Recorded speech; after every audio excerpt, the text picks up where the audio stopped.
অনেক ছোট ছোট গল্পের সমীকরণ নিয়েই জীবন। সাংবাদিকতার পথে হেঁটে ঘষা কাচে সেই জীবনটাকে অনুপ্রেরণার বুননে এঁকেছেন ইভান ইকরাম। জানবো সেই গল্পই। দিন বদলের 20 বছরে বাংলালিংকে প্রতিদিন 20 মিনিটে কথা বললেই কল রেট 1 পয়সা প্রতি সেকেন্ড সারাদিন।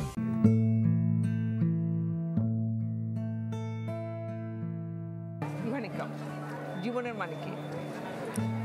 জীবনের মানে আবছা, কিছুটা স্পষ্ট, কিছুটা অস্পষ্ট, কিছুটা ভালো কিছু পাওয়ার আশা, আর কিছুটা কখনো না স্পর্শ করতে পারার হাহাকার।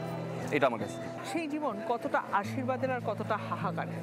আমার জীবনের এখন অবধি যতটুকু পার করে এসেছি তার পুরোটাই আশীর্বাদের, আবার অন্য দিক দিয়ে যদি আমি দেখি সেটা আবার পুরোটাই হাহাকার। সেই জীবনটি কি আতশ কাছে দেখা হয়েছে না ঘষা কাছে? আমি তো আমার জীবনটা ঘষা কাছে দেখেছি। এই বইটা আসলে আমার জীবনে এখন অবধি পেরিয়ে আসা যত ধরনের অভিজ্ঞতা, যত ধরনের প্রাপ্তি, যত ধরনের আশীর্বাদ, সেই সব কিছুর একটা ছোট্ট ছোট্ট গল্প। এই গল্পের অর্ধেকটা ফেলে আসার সময়ের আমি, বাকি অর্ধেকটা কার? এই গল্পের বাকি অর্ধেকটাও আমার। তো এই বাকি যে গল্পটুকু আছে সেই গল্পটুকু আমি কোনো একদিন বলতে চাই, এই জন্য যত্ন করে রাখা আমার সিন্ধুকে। ঘষা কাছে ইভান ইকরামের মধ্যে দিয়ে হয়তো আপনারা নিজেকে খুঁজে পাবেন, সেই প্রত্যাশা রেখেই আপনাদের সবার প্রিয় বই হয়ে উঠুক এই বইটি।